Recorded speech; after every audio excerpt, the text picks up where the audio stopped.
दोस्तों, आप सभी का स्वागत है मेरे YouTube channel all in one पे। पिछले वीडियोस में हम लोगों ने क्लास 10th साइंस के 2 चैप्टर्स कंप्लीट कर लिए, जो कि एक है नेचुरल रिसोर्सेज एंड दूसरा है पीरियोडिक क्लासिफिकेशन। ओके, अब हमारे पास कुछ गिने चुने चैप्टर्स बचे हैं। लाइक हमारा हो गया hereditary and evolution, magnetic effect of electric current, electricity, how do organisms reproduce and carbon and its compound। ये वाली जो वीडियो हमारी रहेगी, ये हमारी रहेगी कार्बन एंड इट्स कंपाउंड पे बेस्ड। अब हम लोग कार्बन एंड इट्स कंपाउंड करने वाले हैं, लेकिन उस चैप्टर को करने से पहले, उस चैप्टर को शुरू करने से पहले हमें कुछ टर्म्स को जान लेना ज़रूरी है, क्योंकि कार्बन एंड इट्स कंपाउंड जब हम लोग पढ़ेंगे तो हम लोग एक टर्म से रूबरू होने वाले, जिसे हम कहते हैं covalent bond. Covalent bond. Okay, covalent bond क्या होता है, इसे समझना ज़रूरी है।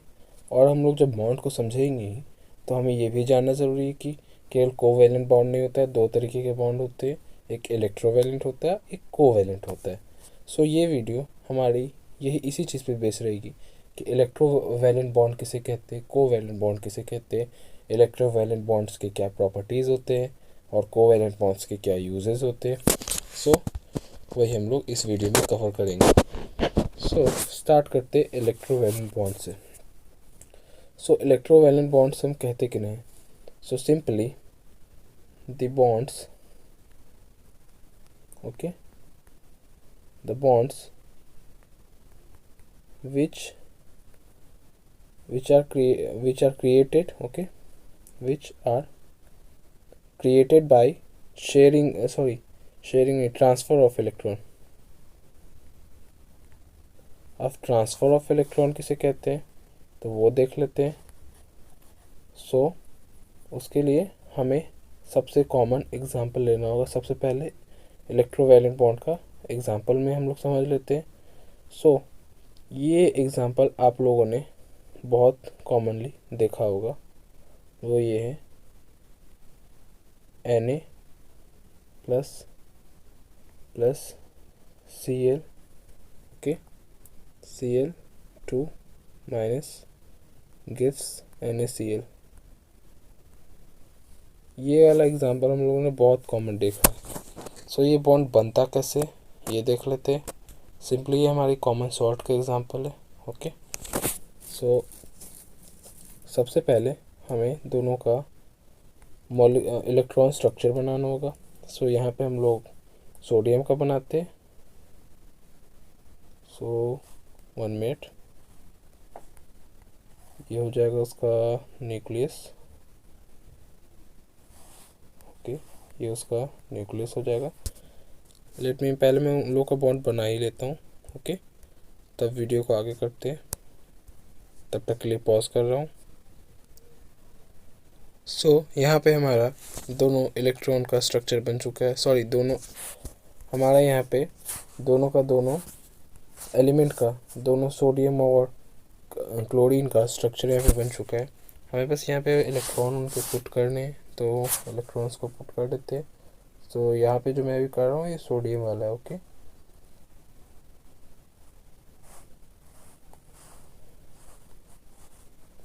यहाँ पे इसका एक ऑक्टेट और एक ड्यूप्लेट पूरा हो गया। यहाँ पे इसका आउटर मोस्ट ऑर्बिट को भी यहाँ पे कर लिया हमने। अब ये हम लोग क्लोरीन में यहाँ पे इलेक्ट्रॉन फिल कर रहे हैं यहाँ पे। ओके,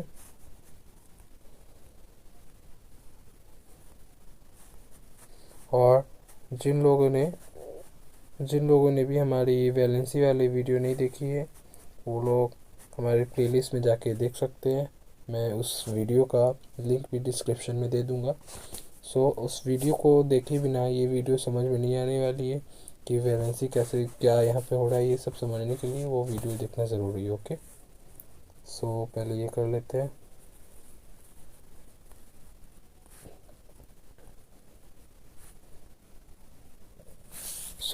यहाँ पे एक साइड हमारा ये वाला जो है ये सोडियम का एटम है और ये क्लोरीन का एटम है। ओके, हम यहाँ पे देख रहे हैं कि सोडियम के एटम में आउटर मोस्ट ऑर्बिट में जो है वो केवल एक इलेक्ट्रॉन है। यहाँ पे सोडियम के एटम आउटर मोस्ट ऑर्बिट में केवल एक इलेक्ट्रॉन दिख रहा है हमें ये। ओके, जबकि यहाँ पे इसे रिक्वायर्ड होता है खुद को बैलेंस करने के लिए लगभग 8 इलेक्ट्रॉन, इसलिए तो इसे हम ऑक्टेट कहते हैं, जो कि यहाँ पे इसका पूरा नहीं हो रहा है। सिमिलरली अगर हम लोग यहाँ पे देखते हैं तो यहाँ पे भी ये क्लोरीन का आउटर मोस्ट ऑर्बिट, तो ये भी पूरा नहीं है। बिकॉज अगर हम लोग देखने आए तो यहाँ पे 1 2 3 4 5 6 7 केवल 7 है यहाँ पे। ओके, केवल 7, इसमें भी 8 होना चाहिए लेकिन इसमें 8 नहीं है। सो अब क्या करेगा, हो सकता है अब यहाँ पे सोडियम के पास दो ऑप्शन है, या तो वो किसी से जाके 7 इलेक्ट्रॉन्स कैरी कर ले और यहाँ पे अपना ऑक्टेट पूरा कर ले, लेकिन उसमें से बहुत ज़्यादा एनर्जी खर्च करनी पड़ेगी। और वहीं अगर सोडियम अपना ये वाला जो इलेक्ट्रॉन है इसे क्लोरीन को डोनेट कर देता है तो इसे उतनी एनर्जी नहीं खर्च करनी पड़ेगी। उससे क्या होगा कि इसका ये ऑर्बिट ख़त्म हो जाएगा, उससे इसका ये वाला ऑर्बिट ख़त्म हो जाएगा, बचेंगे के लिए ऑर्बिट्स, और फिर सोडियम का ऑक्टेट और ड्यूप्लेट दोनों बैलेंस हो जाएगा। और वहीं जो ये वाला इलेक्ट्रॉन है जब ये क्लोरीन के पास आ जाएगा, सो क्लोरीन का ये जो ऑक्टेट है, ये क्लोरीन का ऑक्टेट भी पूरा हो जाएगा। सो यहाँ पे सोडियम क्या करता है कि ये अपना ये वाला इलेक्ट्रॉन यहाँ पे क्लोरीन को दे देता है, तो यहाँ पे क्लोरीन को एक इलेक्ट्रॉन मिल गया। अब सोडियम ने क्या किया, सोडियम ने केवल यहाँ पे अपना इलेक्ट्रॉन ही नहीं, पूरे के पूरे ऑर्बिट को गवा दिया। ओके, सोडियम ने यहाँ पे अपने पूरे के पूरे इस ऑर्बिट को ही गवा दिया। अब इससे क्या हुआ कि सोडियम का यहाँ पे ऑक्टेट पूरा हो गया, सोडियम का जो यहाँ पे ये ऑक्टेट और ये ड्यूप्लेट पूरा हो गया। सो इससे क्या हुआ, सोडियम हो गया बैलेंस। तो यहीं पे हम क्लोरीन को देखते हैं तो क्लोरीन का यहाँ पे दोनों ऑक्टेट और ये ड्यूप्लेट ये सब बैलेंस हो गया। सो क्लोरीन भी बैलेंस इलेक्ट्रॉन बन गया। सो इस टाइप के बॉन्ड को ही हम लोग इलेक्ट्रोवैलेंट बॉन्ड कहते हैं। यहाँ पे हम लोगों ने क्या किया कि सोडियम की तरफ से एक इलेक्ट्रॉन क्लोरीन को ट्रांसफ़र हुआ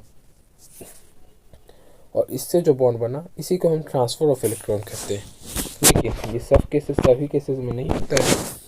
फॉर एग्जांपल हम लोग यहाँ पे अब जो कोवैलेंट बॉन्ड के बारे में पढ़ने वाले हैं, जो कि कार्बन का हम लोग पढ़ेंगे, और कोवैलेंट बॉन्ड कार्बन क्यों फॉर्म करता है ये हम लोग अगले क्लास में जानने वाले। हम लोग पहले कोवैलेंट बॉन्ड्स पढ़ने वाले जो कि कार्बन फॉर्म करता है। क्यों फॉर्म करता है वो हम लोग कार्बोनेट्स कंपाउंड वाले चैप्टर में स्पेशली अच्छे से पढ़ लेंगे।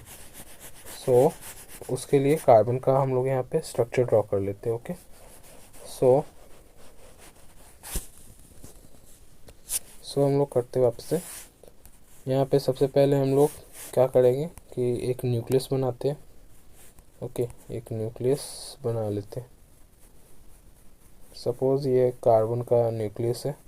ओके, एंड फिर यहाँ पे हमें 2 ऑर्बिट चाहिए, एक ये ऑर्बिट एंड एक ये ऑर्बिट। ये ऑर्बिट कुछ ज़्यादा बड़ा लग रहा है, थोड़ा छोटा रखते हैं। ओके, और बैलेंस तरीके से। सो इतना बड़ा ऑर्बिट काफ़ी है। सो इससे हम कार्बन का एक परफेक्ट एटम का स्ट्रक्चर ड्रॉ कर लेते हैं। सो हम लोग यहाँ पे अपने इलेक्ट्रॉन्स का रंग रखते हैं, येलो रखते हैं। ओके, सो येलो रखा हमने। नहीं, ये अच्छा नहीं लग रहा है, कोई और कलर चुनते हैं। 1 मिनट।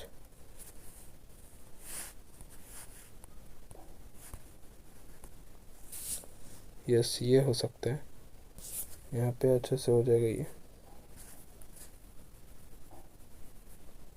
इसे शो हो रहा है पर ये 3D टाइप का थोड़ा लग रहा है। Wait a minute.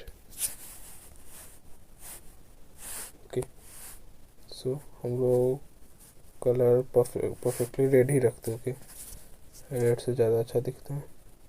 सो एक इलेक्ट्रॉन, 2 इलेक्ट्रॉन, 1 2 3 4। कार्बन का जो स्ट्रक्चर होता है वो इसी तरीके का होता है, हम लोग सभी जानते हैं यहाँ पे इसी तरीके का कार्बन का स्ट्रक्चर होता है।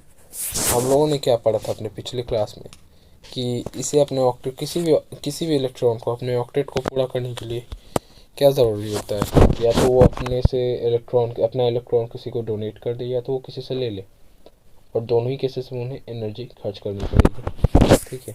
लेकिन कार्बन के केस में ये कुछ अलग हो जाता है। कार्बन के पास यहाँ पे इसके ऑक्टेट में 4 इलेक्ट्रॉन्स पड़े रहते हैं। अब अगर कार्बन इन चारों को किसी को डोनेट कर देता है तो भी कार्बन को इतनी एनर्जी खर्च करनी पड़ेगी कि आखिर में इसका ये जो न्यूक्लियस है ये बच नहीं पाएगा और कार्बन का ये एटम ख़त्म हो जाएगा, ठीक है।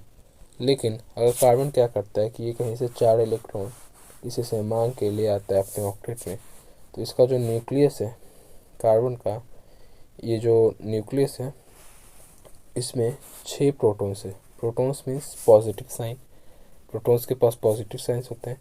तो 6 प्रोटॉन के पास इतनी एनर्जी ही नहीं रहेगी कि वो इतने सारे इलेक्ट्रॉन्स को मैनेज कर सकें, क्योंकि 6 प्रोटॉन्स के लिए यहाँ पे 8 हो जाएगा, और ये कुल 6 इलेक्ट्रॉन्स को यहाँ पे 6 प्रोटॉन्स को यहाँ पे 10 इलेक्ट्रॉन्स को मैनेज करना होगा, बैलेंस करना होगा, जो ये कर नहीं सकता। और डोनेशन का पहले ही बताया कि ये लोग डोनेट भी नहीं कर सकते, कार्बन डोनेट भी नहीं कर सकता, बिकॉज अगर ये डोनेट करेगा तो इसका ये न्यूक्लियस जो है ये ख़त्म हो जाएगा। सो कार्बन के पास अब एक ही ऑप्शन बचता है, वो होता है sharing of electrons. So sharing of electrons क्या होता है वो देख लेते हैं। फॉर एग्जांपल कार्बन को यहाँ पे बॉन्ड बनाना है, सबसे अच्छा एग्जांपल हम लोग लेते हैं ऑक्सीजन के साथ, ओके, या हाइड्रोजन के साथ, ओके। सो हाइड्रोजन के साथ हमें बॉन्ड बनाना है। हम मीथेन का फॉर्मूला जानते हैं, CH4 होता है। सो मीथेन के साथ ये कैसे बॉन्ड बनाते हैं। अब कार्बन के आउटर मोस्ट ऑर्बिट में हम जानते हैं कि 4 इलेक्ट्रॉन्स होते हैं, ओके। सो 1 2 3 4 हमने यहाँ पे 4 इलेक्ट्रॉन्स को ड्रॉ किया, ठीक है। अब यहाँ पे हम हाइड्रोजन को ड्रॉ करते हैं। हाइड्रोजन को हम कोई अलग कलर देते हैं। फॉर एग्जांपल हमारा ये हाइड्रोजन रहता है। हाइड्रोजन का हम जानते हैं कि उसमें 1 इलेक्ट्रॉन होता है आउटर मोस्ट ऑर्बिट में। हाइड्रोजन का जो इलेक्ट्रॉन होता है उसे हम क्रॉस का साइन देते हैं। सो अब हाइड्रोजन को कम से कम 2 इलेक्ट्रॉन्स चाहिए अपने आउटर मोस्ट ऑर्बिट में, और कार्बन को 8। सो ये क्या करेगा, ये हाइड्रोजन के साथ इसे शेयर कर लेगा, ओके। सो एक हाइड्रोजन एटम यहाँ ले लेते हैं, ओके, हाइड्रोजन एटम, और यहाँ पे ये हाइड्रोजन का मॉलिक्यूल, यहाँ पे एक हाइड्रोजन एटम, हाइड्रोजन का मॉलिक्यूल, यहाँ पे एक हाइड्रोजन एटम एंड हाइड्रोजन का मॉलिक्यूल, और यहाँ पे एक हाइड्रोजन एटम, हाइड्रोजन का मॉलिक्यूल। अब हम लोग यहाँ पे जब सर्किल बनाते हैं यहाँ पे, तो वो सर्किल कुछ ऐसा रहेगा। ये सारे हाइड्रोजन के होंगे, ये सारे यहाँ पे इस हाइड्रोजन के, ये सारे के सारे इस हाइड्रोजन, 1 मिनट,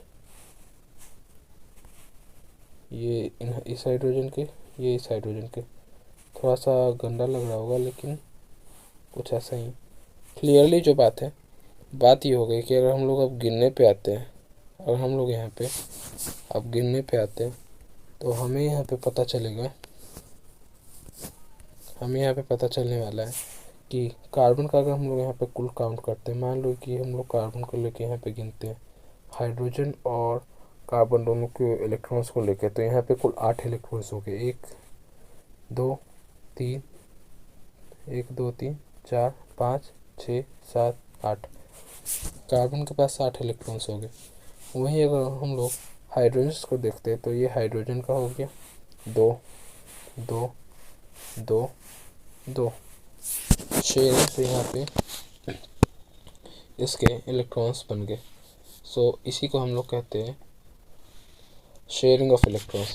अब यहाँ पे थोड़ा सा गंदा लग रहा होगा, हम लोग एक बार ऑक्सीजन के साथ भी बना के देखते हैं। जैसे CO2 हम लोगों ने पढ़ा है, CO2 कैसे बनता है वो देख लेते हैं। सो फिर से हम लोग एक कार्बन का एटम यहाँ पे ड्रॉ करते हैं, ठीक है। कार्बन का 2 यहाँ पे इसके इलेक्ट्रॉन्स, 1 मिनट, 2 इलेक्ट्रॉन्स यहाँ पे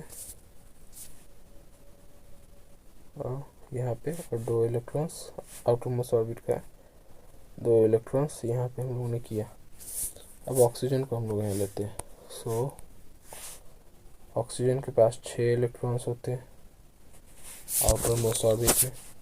सो मान लो कि वो भी अपना 2 इलेक्ट्रॉन्स यहाँ पे कर लेते हैं, क्रॉस क्रॉस वाला ऑक्सीजन का हम लोग क्रॉस लेते हैं। सो ऑक्सीजन ने अपने 2 को यहाँ पे शेयर कर दिए, अब बाकी उसके 4 यहाँ पे और इसके भी 4 यहाँ पे। अब होगा क्या यहाँ पे, होगा क्या अगर हम लोग यहाँ पे होता है ना कि ये जो एटम्स है, ये जो इलेक्ट्रॉन्स है, ये और ये कुछ रुकी में 1 मिनट। अब क्या होंगे, ये जो साइड वाले इलेक्ट्रॉन्स है जैसे कि यहाँ पे ये दोनों और ये दोनों, सो ये सब ये चारों जो इलेक्ट्रॉन्स है ये हम कह सकते हैं ये 8 इलेक्ट्रॉन्स। ओके, सो अब ये क्या करेंगी, ये कार्बन के इलेक्ट्रॉन्स के तौर पे भी काम करेंगे और ऑक्सीजन के इलेक्ट्रॉन्स के तौर पे भी काम करेंगे।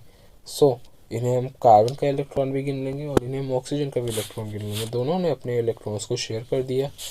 सो अब अगर हम लोग इलेक्ट्रॉन्स को गिनने आते हैं तो कैसे होगा, जैसे मैंने ये ऑक्सीजन को गिनता हूँ तो 1 2 3 4 5 6 7 8, ऑक्सीजन का ऑक्टेट पूरा हो गया यहाँ पे। यही मैं यहाँ गिनता हूँ 1 2 3 4 5 6 7 8, यहाँ इसका ऑक्टेट पूरा हो गया। ठीक है, अब कार्बन का गिनता हूँ, कार्बन का गिना तो 1 2 3 4 5 6 7 8, यहाँ कार्बन का भी ऑक्टेट पूरा हो गया। सो इसी टाइप के बॉन्ड को हम लोग कहते हैं कोवैलेंट बॉन्ड। ओके, और यही बॉन्ड कार्बन बनाता है। एंड अब हम लोग देखेंगे यहाँ पे इलेक्ट्रोवैलेंट बॉन्ड्स के कुछ प्रॉपर्टीज। इलेक्ट्रोवैलेंट बॉन्ड्स के 1 मिनट हम लोग देखेंगे अब इलेक्ट्रोवैलेंट बॉन्ड्स के प्रॉपर्टीज। सो फर्स्ट प्रॉपर्टी में हम लोग आते हैं तो इलेक्ट्रोवैलेंट बॉन्ड्स जो होते हैं उनमें जो इलेक्ट्रॉन्स जो होते हैं वो आपस में टाइटली पैक्ड होते हैं, वो कुछ इस तरीके से एक दूसरे से टाइटली पैक्ड होते सटे हुए रहते हैं। ओके, सो उनका नेचर जनरली सॉलिड होता है और सॉलिड में भी वो ब्रिटल टाइप के होते हैं। ब्रिटल ऑब्जेक्ट्स उन्हें कहते हैं। फॉर एग्जांपल एक ब्रिटल ऑब्जेक्ट हम लोग यहाँ पे एक ऑब्जेक्ट है जिसे हम जो मान लो ये एक ब्रिटल ऑब्जेक्ट, अगर हम लोग यहाँ पे इसे हैमर से मारेंगे, अगर हम लोग यहाँ पे इसे हैमर से मारते हैं, सो अगर ये नॉर्मल रहता तो ये साउंड प्रोड्यूस करता, मगर ये साउंड नहीं प्रोड्यूस करेगा, ये यहाँ पे टुकड़ों टुकड़े में बट जाएगा, ये टुकड़ों टुकड़े में बट जाएगा। मीन्स यहाँ पे क्या होगा, इसके बहुत सारे टुकड़े हो जाएंगे, इसके जो है वो बहुत सारे टुकड़े हो जाएंगे, ऐसे ऐसे टुकड़े टुकड़े टुकड़े ले टुकड़ों में बट जाएगा। ये रीज़न है कि ये आपस में टाइटली पैक्ड रहते हैं, ये कुछ इस तरीके से आपस में ऐसे ऐसे इनक्लोज रहते हैं। सो ये एक दूसरे से अलग नहीं होंगे, और अलग होंगे तो पूरी तरीके से टुकड़े टुकड़े हो जाएंगे। सो ये हुआ, ये तो हुआ फिज़िकल प्रॉपर्टी। अब कुछ और जैसे कि हम कह सकते हैं, हम इन्हें इनका जो बॉइलिंग पॉइंट हो गया, इनका जो मेल्टिंग पॉइंट हो गया, वो बहुत ही हाई रहता है। रीज़न यही कि ये आपस में टाइटली पैक्ड रहते हैं।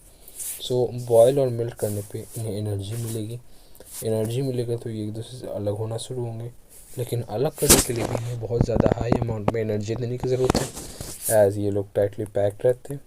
ओके, सो अब थर्ड वाला इनका जो प्रॉपर्टी है ये होता है कि ये जनरली का बात हो रहा है, हमेशा का बात नहीं हो रहा है, जनरली ये वाटर में तो सॉल्युबल होते हैं, ये वाटर में तो सॉल्युबल होते हैं, लेकिन अदर सॉल्वेंट्स हम नहीं कह सकते।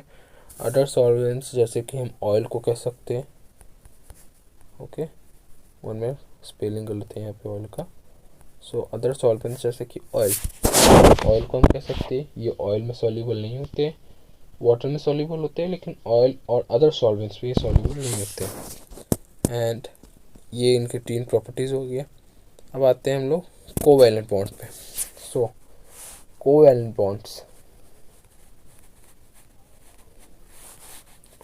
कोवैलेंट बॉन्ड्स की कुछ खासियत क्या है, मतलब कुछ इनके एडवांटेजेस क्या है।